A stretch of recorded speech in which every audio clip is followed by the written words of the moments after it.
Hello viewers, আসসালামু আলাইকুম। Welcome back to my channel. আশা করি সবাই ভালো আছেন। তো চলে আসলাম নতুন আরেকটি ভিডিও নিয়ে। তো আজকে আমি আপনাদের সাথে খুব সুন্দর একটি পায়জামার সেলাই টিউটোরিয়াল শেয়ার করব। তো আশা করছি ডিজাইনটি আপনাদের ভালো লাগবে। তো আমার ভিডিওগুলো যদি আপনাদের ভালো লেগে থাকে অবশ্যই একটা লাইক দিয়ে ভিডিওটি দেখা শুরু করবেন। তো এখানে আমি একটা খয়েরি কালারের পায়জামার উপর ঘিয়া কালারের লেজ ব্যবহার করেছি এবং পিনটেক্স ডিজাইন করেছি। তো এই ডিজাইনগুলো কিভাবে আমি করেছি এবং লেজটা কিভাবে লাগিয়েছি সেটি আমি আপনাদের সাথে শেয়ার করব। তো ভালোভাবে শিখতে চাইলে ভিডিওটি না টেনে সম্পূর্ণ দেখবেন।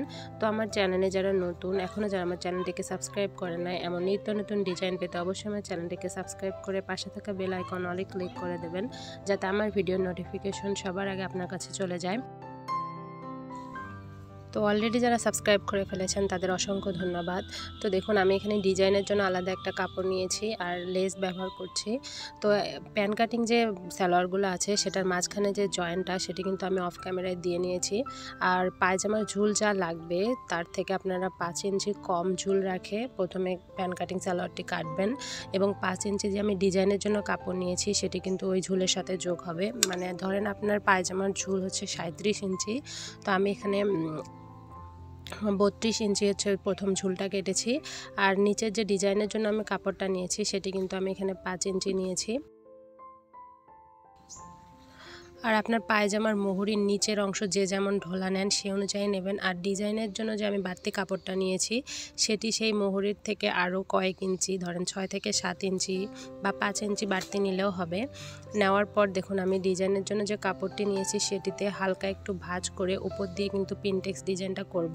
এখানে আমি 1 ফিট পরিমাণ কাপড় রেখে উপর থেকে ডিজাইনগুলো করব। দেখুন, একটি সেলাই দেওয়ার পর 1 ইঞ্চি থেকে একটু কম কাপড় রেখে আরেকটি সেলাই দিব আমরা।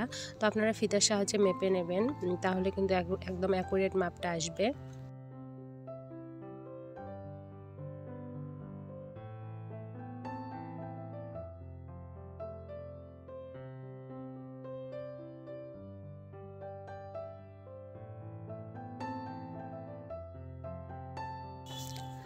তো 1 ইঞ্চিরও কম কাপড় রেখে দুটো সেলাই দেওয়ার পর আবার 1.5 ইঞ্চি ফাঁকা রেখে আমি আরেকটি পিনটেক্স ডিজাইন করে নেব। আবার একইভাবে ওটার পরে আবার 1/2 ইঞ্চি পরিমাণ কাপড় বা তার থেকে একটু বেশি রেখে আগেরটার মতোই পাশাপাশি আরেকটি পিনটেক্স ডিজাইন করব। এভাবে কিন্তু আমি ডিজাইনের সম্পূর্ণ কাপড়টিকেই সুন্দর করে একটার পর একটা সেলাই করে নেব।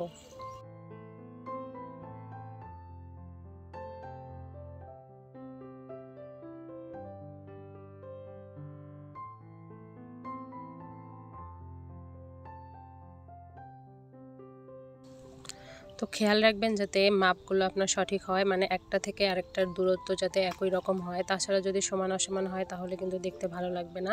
তো সম্পূর্ণটাই একইভাবে আমি করে নিচ্ছি।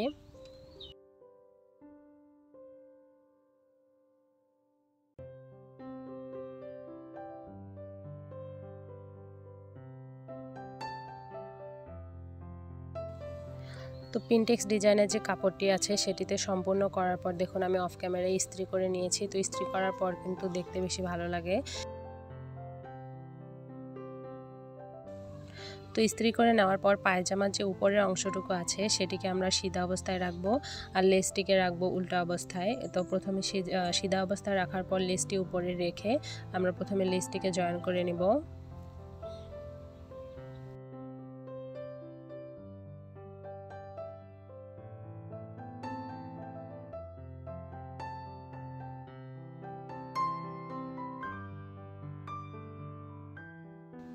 তো লেসটিকে জয়েন করার পর আমরা ডিজাইনের যে কাপড়টি আছে যেটিতে আমরা পিনটেক্স ডিজাইনটি করেছি সেটিও আমরা উপরে রেখে কাপড়টিকে উল্টিয়ে নিয়ে যাতে লেস যে জয়েন করেছি সেই সেলাইটার সাইড দিয়ে সেলাই দেওয়া যায় সেজন্য আমরা কাপড়টিকে উল্টে নিচ্ছি। তো উল্টে নেওয়ার পর যে সেলাইটি দিয়েছি তার বাম পাশের দিকে আমরা আরেকটি সেলাই দিয়ে ডিজাইনের কাপড়টির সাথে উপরের পাড়ের অংশটি আমরা জয়েন করে নিব।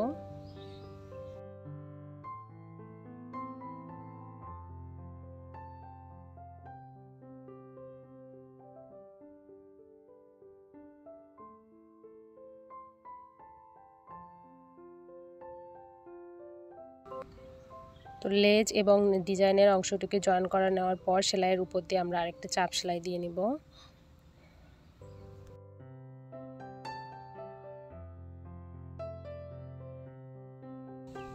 তো তো চাপ সেলাই দেওয়ার পর ডিজাইনের যে কাপড়টি আছে সেটি কিন্তু আমাদের খোলা অবস্থায় আছে। তো এই জন্য আমি এখানে 1.5 ইঞ্চি একটা কাপড় নিয়েছি। সে কাপড়টিকে প্রথমে 2 ভাঁজ করে আর ডিজাইনের যে কাপড়টি বা সালোয়ারটি আমরা সিধা দিক রাখবো আর কাপড়টিকে উল্টা দিক রেখে একটা সেলাই দিয়ে নিব। তো এই সেলাইটি দেওয়ার সময় খেয়াল করবেন যে পিনটেক্স যে ডিজাইনটি আছে সেটি যেন সবগুলো একই দিকে যায়, যাতে উল্টাপাল্টা না হয়। মানে নিচের যে পিনটেক্স ডিজাইনটা যেহেতু এই কাপড়ের নিচ দিয়ে পড়ছে, সেই অনুযায়ী পিনটেক্স ডিজাইনের যে ভাঁজটা আপনারা যেদিকে রাখবেন সবগুলো যাতে সেদিকে যায় সেটি খেয়াল রাখবেন।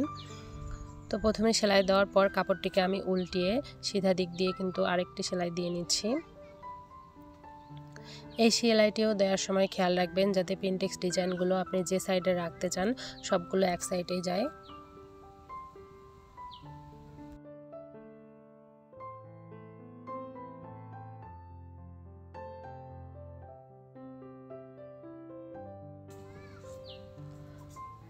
তো এখন আমরা মোহরিটা সেলাই দিয়ে নেব। তো যার যে যেমন ঢোলা নেন সেই অনুযায়ী মোহরিটার আপনারা সেলাই করে নেবেন।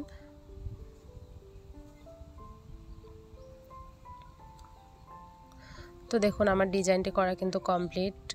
তো দেখুন দেখতে কিন্তু অনেক বেশি ভালো লাগছে। আপনারা পুরোটা সেলাই হওয়ার পরও আরেকবার ইস্ত্রি করে নেবেন, তাহলেও কিন্তু ফিনিশিংটা ভালো আসবে। তো দেখুন একইভাবে কিন্তু আমি আরেকটি পায়ের অংশও সেলাই করে নিয়েছি। তো ডিজাইনটি কেমন লেগেছে অবশ্যই আপনারা কমেন্ট বক্সে জানাবেন।